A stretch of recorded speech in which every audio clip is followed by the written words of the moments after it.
So, Predator, why is it so perfect? Find out tonight on Potential to Be Okay. Ba ba ba ba ba! Guys like my new theme music? I didn't have to pay for it. So, now that there are five of these out, I decided that I could, in fact, be persuaded to actually watch them for the first time and talk about them on the show. Can you believe the day has come when we're on Predator 5? That's one more sequel than Jaws ever got. Hell, that's tied with Highlander for the number of unnecessary sequels.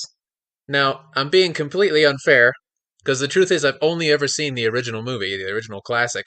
So this is going to be my first time dipping my toes into the Predator wider universe. I've never read any of the novels or comics or any other tie-in thing. I've never seen Alien versus Predator. Um, I've always stayed away. I've always been too nervous that I wouldn't like it. So I finally let myself be convinced to give all five a shot and talk about it here on Potential to Be Okay tonight. So the only things I've really gathered beforehand are that two and three, more and more people are starting to come to the defense of those ones. So I think that's going to be really interesting. The fourth, it seems like no one has anything nice to say about. And five, there are some whispers out there that it might even be as good as the first, which would be pretty incredible to me.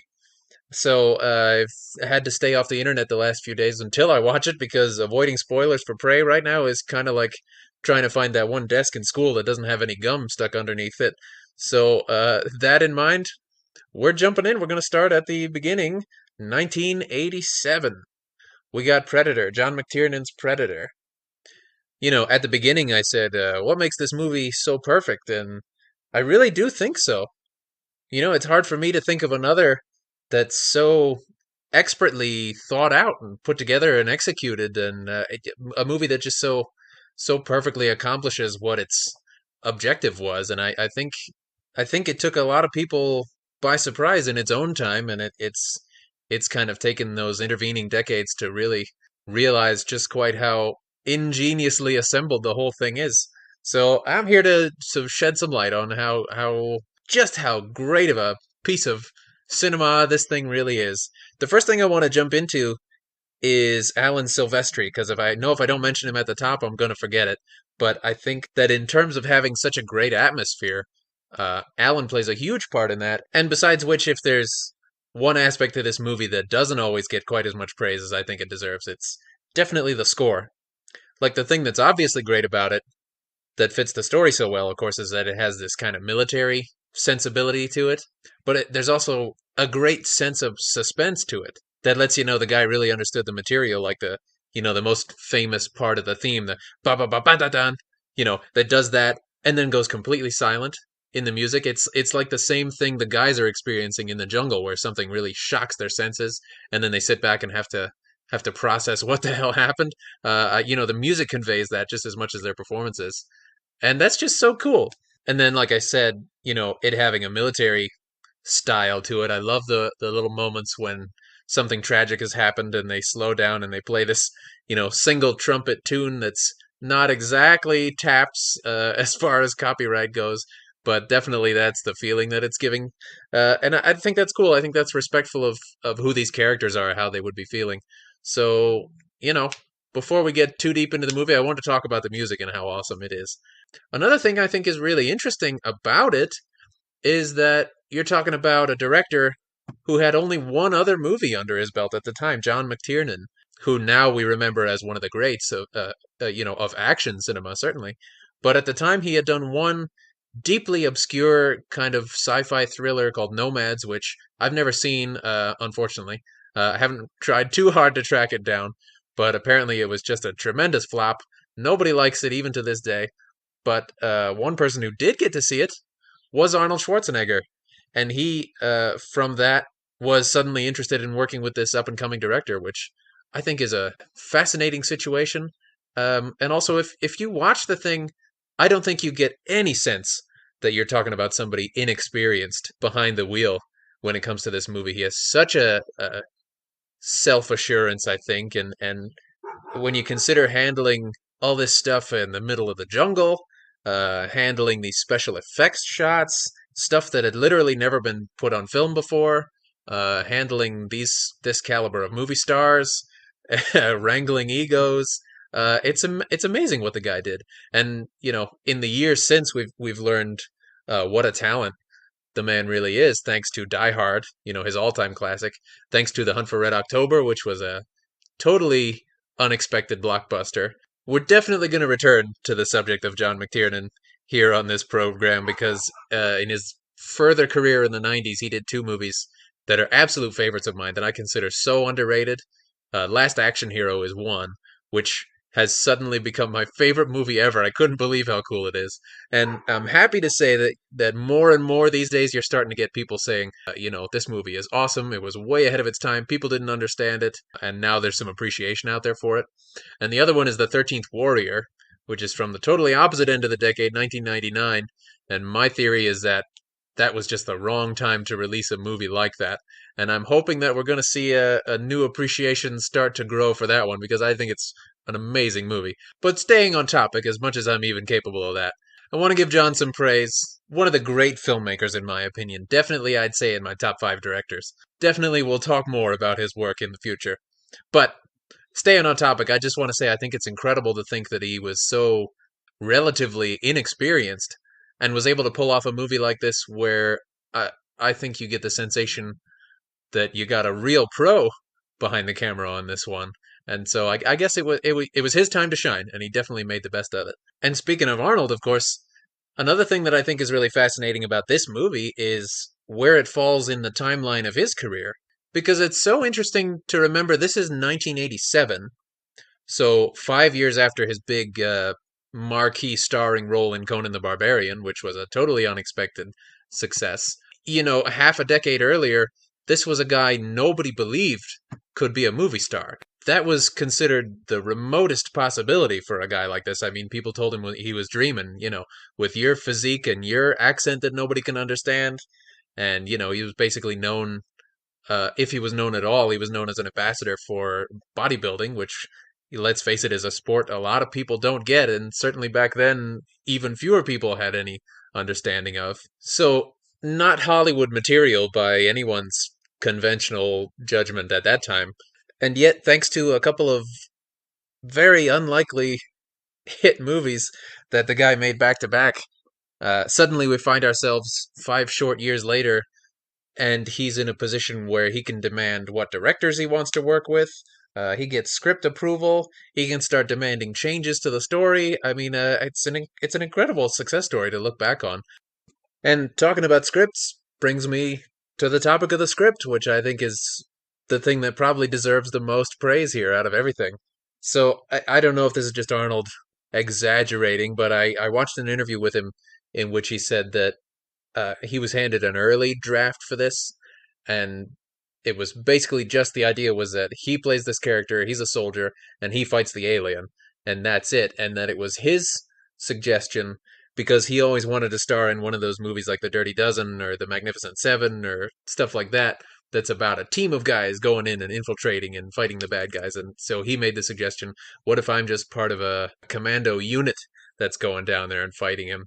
And, whoever had that idea to begin with doesn't really matter, but I think it's one of those ideas that changed history because the whole reason this movie works so well, in my opinion, is the idea of all these disparate personalities having to converge, having to work together, having to solve the problem. The fact that each of them kind of realizes what's happening in their own way at their own time, and that they don't always agree on it, and even when the realization starts to happen, even when they're confronted with proof of it, they all deal with it in different ways. That's just great storytelling. That's something that makes me think of Agatha Christie, the way they all get picked off one at a time, or something like the Poseidon Adventure, where the drama has to do with all these human beings in a life or death situation and how they interact with each other to get to the end of it. And if it had just been one single character fights the monster, the end, I don't think we'd be sitting here talking about it all these years later at all. I think that's the real magic of it. So yeah, congratulations to whoever it was who had that suggestion. Talking about the movie itself, I do want to mention one thing that sometimes I'd say the thing that gets the most complaints is that opening shot of the spaceship.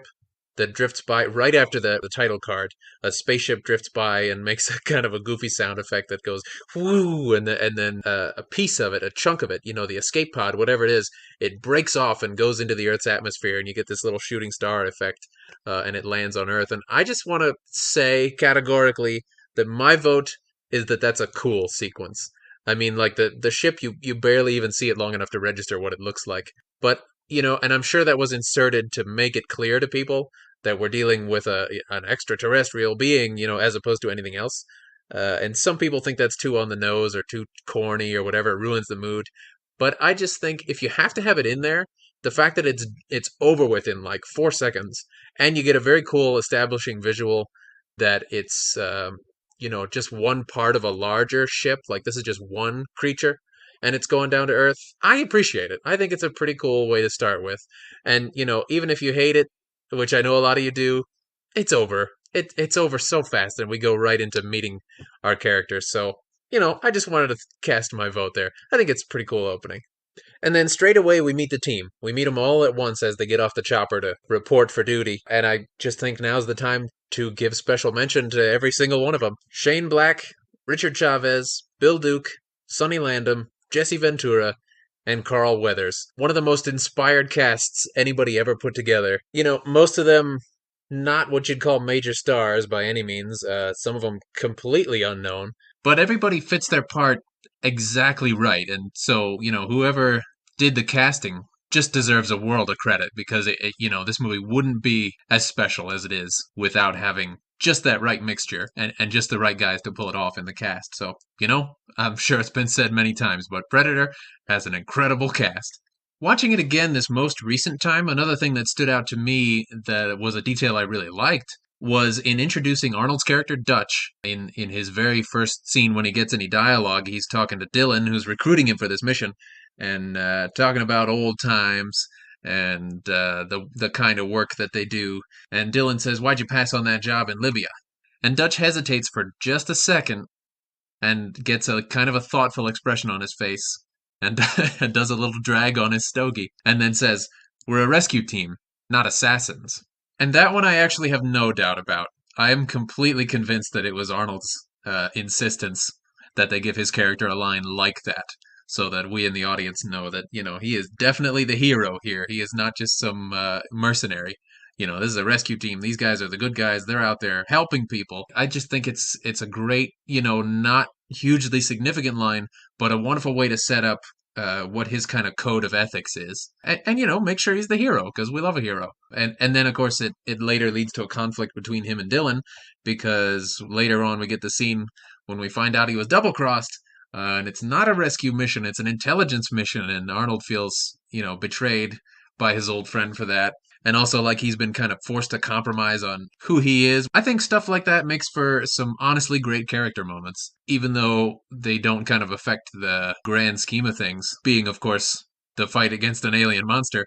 But I appreciate that stuff like that was thrown into the script to let us get a sense of who these people are we're going to be spending time with. Mac and Blaine get a great one when they're talking about how this mission they're doing reminds them of something they did before that was even more dangerous. And then Hawkins and Billy get great stuff because Billy is the one who comes across kind of the most stoic and implacable of everybody. And so Hawkins is the troublemaker, and he's just determined to get a laugh out of Billy. So he tells him the most god-awful jokes anyone's ever heard, and some part of me respects that they threw those in, as oddball and embarrassing as they honestly are. And that's one thing I won't spoil. If you haven't seen Predator, number one, stop wasting your life. But also, I won't spoil the jokes for you because they are so out of this world, and I don't think they would fit in anywhere. And I think that's why I love them. They're just, I don't know. Experience them for yourselves. But that, again, that fits that same theme. Billy, you can, in fact, make him laugh. And so that's yet another thing that's, beneath the surface that we get to find out about these characters. And that's just part of the charm of it. I think it's honestly a great script for that reason. And also, and this is crucial, none of them ever gets annoying. I don't think any of these characters ever gets annoying or plays to the worst aspects of some stupid stereotype. If you listen to our overrated movies episode, then you already heard me talk about Aliens. So I won't repeat myself too much, but that was one thing that bothered me so much about that movie was the characters aren't likable. In fact, they're downright irritating. Most of them, Bill Paxton is that meathead guy. Have you ever been mistaken for a man? Paul Reiser playing the government guy. I'm the corporate guy. I only care about profits because I'm Mr. Mean Businessman. Stuff like that gets so old, and I'm just so excited to watch those people get killed by the monster. And I think Predator, is so superior to that because, the script does not give in to the temptation to make any of the characters that cardboard or that cliche or that annoying. And therefore, you do get a real sense of sadness when one of them gets killed because we've been getting to know them and what their personalities are, what kind of issues they're having. And I just think that's something that shows a real quality that is frankly not seen that often. So, A plus. Anyways, I hate aliens, and I'm just gonna leave it at that because I know I'm making enemies here. So the first major set piece of the movie is the siege on the guerrilla camp, and that's a great moment that leads me to another point that I wanted to make, which is how much I think Predator is a reaction to Commando. It's just a personal theory of mine, but I honestly think it holds up. Now, I know I said we could be friends again, but I guess I'm gonna piss you off all over again. My issue with Commando is not that it's not entertaining. I mean, it certainly is that. But it's that Arnold spends the whole movie just mowing through everyone and everything because nothing can stand in his way because he's a human tank. He's a one man army. So there isn't any sense of suspense or dread or danger or anything. So as much as it's action packed, it's also boring. And it's weird that you can have a movie where both of those things are happening at the same time. But yeah, I mean, you just are completely assured throughout the whole thing that things are going to go right. And that just removes a lot of the tension. And I think someone wisely looked at a script like that and said, we can improve on that. And probably that's what drew Arnold to the project in the first place, I would think. Don't know the man personally. That strikes me as something he would do. So I've often thought of Predator as being like a movie that learned all the right lessons from Commando and said, "Here's how we move forward. We'll do a movie where you take a whole platoon of guys who seemingly are unstoppable killing machines, and what would happen if you put them up against an enemy who can just swat them away like flies, as happens later on." And so I always thought of it in that context because of Arnold's career, because they're two movies that he made. Not back to back, he actually did Raw Deal in between, but they're two movies that he made close to one another, and I've often thought of Predator as being a deliberate improvement on Commando. I don't know if anybody had that thought besides me, but you know what? That's my thesis. And when they attack the compound and just walk away unscathed and everybody high fives and it was so easy for them, I think that's a moment where we're giving the audience a little bit of expectation that everything's going to go easy for these guys. And later on, we find out what a challenge they're actually up against. And I think that's clever writing. And it's also then that we get introduced to our leading lady, Elpidia Carrillo, as Ana, who we never learn that much about. We never find out exactly what her loyalties are or why she was there. All we know is she was there. And I do want to take the time to mention her performance as well because she is not given very much to convey throughout the movie. I mean, she only has a very few lines. Half of them are in Spanish, and she gets one monologue, and that's it. The rest of it she has to do with just her face, her expressions, her reactions to the other people. And I think she does a great job at that and is relatively unsung.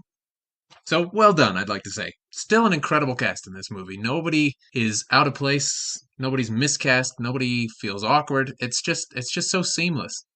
And of course, you can't talk about Predator without mentioning the most awesome scene ever, which is where the guys turn into basically a lawn service and completely decimate the jungle. They had to find a way to feature that minigun after all. Now, I don't know if everybody already knows this story, but there is one bit of trivia that I love, which is that that scene was inserted into their shooting schedule because John McTiernan was returning footage back to the producers, who I think Joel Silver was one of them in this case. In any case, he was returning footage they'd been shooting for this action movie and got a complaint in response that there's not nearly enough gunfire going on, which you gotta love that as a production note on the movie you're financing. But it's kind of weird to think about because, like, compared to the rest of the movie, there isn't really a lot of shooting and killing of anything. I mean, there is the siege on the base in the beginning when Arnold lifts up that truck all by himself and it blows the thing up and they kill people with machetes. But after that, it's not a violent movie at all, and it kind of has that reputation that I think is all down to how they handle the atmosphere. I mean, you always have the sense of tension, and that's just so brilliantly done that I think it gives people the idea that they're on edge the entire time, and therefore it must be a movie that has a lot of murder and mayhem, but there really isn't. And it makes me laugh, for one thing, to reflect that there used to be a time when an R rating was something studios would strive for. Those days are long in the past. But also the idea that McTiernan's way of addressing that problem was to just have a scene that's complete filler where the guys just empty their chambers, for no reason at all, just into the jungle. But in the end, it still ended up being a good addition to the story because it still reinforces the idea that, these guys are helpless, outmatched, outwitted by the creature that they're fighting against, and so it still feeds into that impression that I was talking about earlier, that you've got a team of guys who obviously have physical strength and technological advances and all these things that should make it so that, winning a war is a piece of cake for them, and then face them up against a creature that's stronger, bigger, more advanced, and has got all the tools and the technology, and he can just wipe them out. And I think that's such a fascinating perspective to tell a story like this from. And I've actually gotten this far without even talking about The Predator, which I think is another indication of exactly what makes this movie so special, that consistently throughout the story they're able to continue to build up suspense. At first you really don't realize there's anything interesting going on, or anything out of the ordinary going on in the jungle. Then you get a couple of shots of the heat vision that indicate that something's up. Then there's that one shot where you see the creature's hand, but it's still through the heat vision, so you can see that it's got claws, but otherwise it looks pretty human, so not much indication what's going on there. Then you know that they're being hunted by something, but get no kind of clue as to what it is. Then you find out that there definitely is something, but it's invisible, so still almost completely in suspense. You find out a little bit about its weaponry because it can use a laser sight and basically a laser cannon because they killed poor Jesse with it, poor Blaine. We get a look at his wounded leg while he's fixing himself up, but that's it for the moment. A real quick glimpse of him head on while his circuitry is kind of glitching out, but then that's just for a second. And it's not until, and I tried to pay attention to this the last time I watched it, it's not until you're within the last, 15 minutes of the movie that we finally get a full head-on view of the Predator, what he looks like. And even then, he still has one more surprise because you find out that thing where his face would be is actually a mask, and he takes that off to do the final fight, and we finally get a look at the Predator design, the alien design. And so for the whole length of the film, you just keep gradually and consistently learning more information about what kind of threat they're dealing with. And that's such a skillful way of handling this story. I've always admired that because it would have been easy to, design a monster and have it be the kind of the star of the film, but they went a much more cerebral direction in my opinion, which is to constantly keep ramping up the tension, slowly introduce new information, and that's what keeps you on the edge of your seat for the entire thing. And also you never learn anything before the characters know it, which I think helps keep you kind of on the ground with them as they're figuring things out. And I even like little touches like when Arnold, they're down in the jungle with their kind of Boy Scout traps and trying to figure out what's going on. And I love the moment when he starts kind of observing things and he takes in this view of the whole jungle and he looks up and around and it occurs to him that the monster is above them and using the trees to get in and around their tripwires and grab them one at a time, and that it's kind of toying with them. And that's a moment when you really see the director John McTiernan's talent at play because it's such a beautiful shot and it gives you the information at the same kind of rate that the characters are getting it. That's something that he really has a gift for, like establishing the environment and showing you how the people are operating within it. I mean, he did an amazing job at that in Die Hard, where learning your way around the high rise is such an important part of what's going on in the story. Same thing with the submarine in The Hunt for Red October. And it's so cool to watch a main character learning and figuring out and as he goes along. And that's a moment when, it also kind of turns into a mystery story at the on top of all the other genres we've already dealt with. And brings me to another thing I didn't want to forget to talk about, which is how great of a performance this is from Arnold Schwarzenegger. because he gives this character all these little subtle indications, a look in his eye, or the way he lifts his head in reaction when somebody says something that might be important. It's so cool to see like the character's kind of gears turning in his mind as he's realizing things. And it's a kind of acting that doesn't really get very much praise. And, let's face it, he's an actor who doesn't get very much praise in the first place. So I just wanted to take the time to commend him for that. I think it's a really strong performance. And while we're talking about subtlety, I definitely want to mention the other greatest thing in the world, which is that Tarzan yell that he does toward the end just before the fight scene. That's just a thing to behold. Definitely top 10 movie yells. As I was making notes here, I realized I wrote down every 80s movie ends at night. And that's not a complaint at all. I've always loved that about him. I think there's something to the idea that as the story is winding down and things start to get dark, I think it subconsciously gives you the idea that, like, time is running out. And I've always loved that as a device. I mean, it's very common to see in 80s movies. Obviously, the same director used it again 1 year later in Die Hard, and I think it works great. It gives you that sense that there's like a limited time frame to get the problem solved in. Raiders of the Lost Ark, the big climax is at nighttime. First Blood, The Terminator. I think it's the right choice to make because it gives you just a little bit more drama. And the sight of the jungle at night with Arnold's big homemade bonfire as a foreground is pretty visually striking as well. So I'm sure a director gravitates towards that. I've always loved the detail in that final fight scene that kind of seems like it might have been an accident or it might have been set up to look that way. But I love when he's escaping from the predator and he leaps onto a nearby tree and is going to swing to safety, but then the branch just snaps and he ends up in the river instead.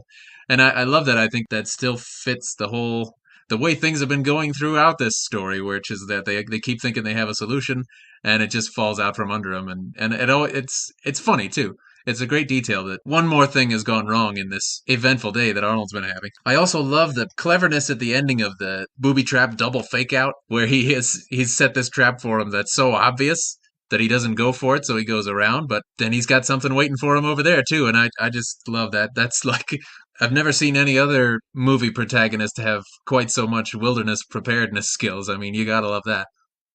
And then his very last action of the story is something that I've come to appreciate more and more, especially watching it this last time and giving it some thought because it ties back into the very first thing we learn about Dutch, which is when he insists that they're a rescue team and not assassins. So we've set up that he has this kind of sense of integrity. We've set up that he's a virtuous character. Now we also find out that he's a merciful one. Even after all the hell that he's been through, the predator's lying there bleeding out. He's got the big boulder in his hands. He could smash his face and be done with it, but he can't bring himself to do that to someone who's helpless. And I just think that's one final moment of seeing why this character is really a hero. And that's a great thing to close with. It's so cool. I mean, do you remember when we used to have role models? It's amazing. Yeah, I love finishing with that. And then, of course, the very, very last shot is him in the chopper after the big explosion, and he's got all this grit, and his skin seems like it's peeling off and everything.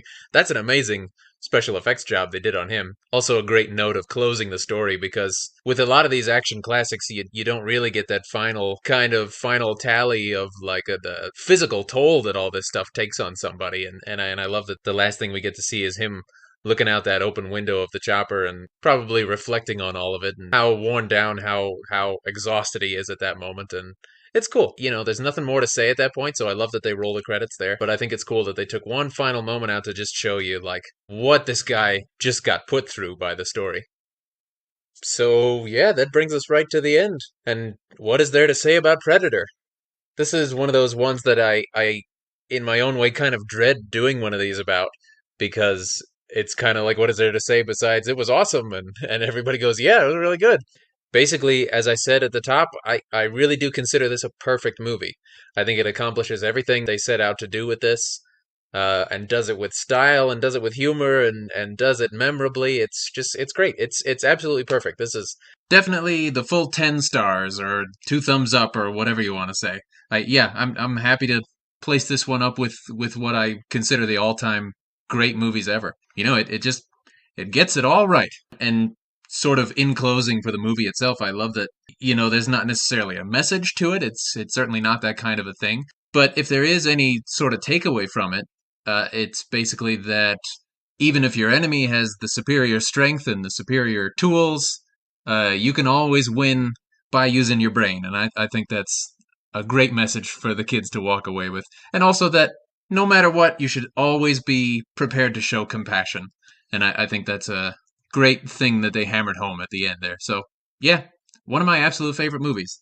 And now I'm very hesitant to see how the other four are going to treat me, but I think it'll be a cool experience one way or the other. I think here's what I'm worried about. I think the thing that makes this movie so special is basically the conservation of detail, by which I mean that you never learn too much about the monster. They managed to keep that sense of mystery, like even as far as what he looks like is not revealed until the very end. What his motivations are is something that we never get, a crystal clear answer on. There are certain things that like Dutch puts together. He didn't kill Anna because she was unarmed, and so therefore he, is able to surmise that it might have some kind of code of honor or something like that. But again, that's just a guess. We never get it spelled out to us. And I think that's a cool aspect and one that I appreciate about the movie that you can get away with if you're the first movie in a series that you didn't know was going to turn into a series.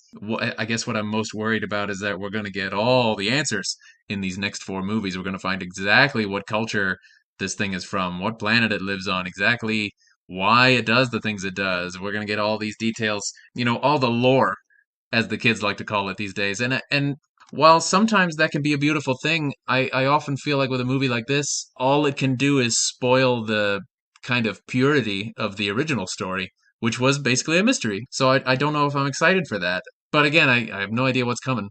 So I just hope they give me something to talk about. Let's make it as simple as that. Yeah, I'm excited to see these others, but no idea what's in store. So join me tomorrow when we're going to be talking about Predator 2. See you then.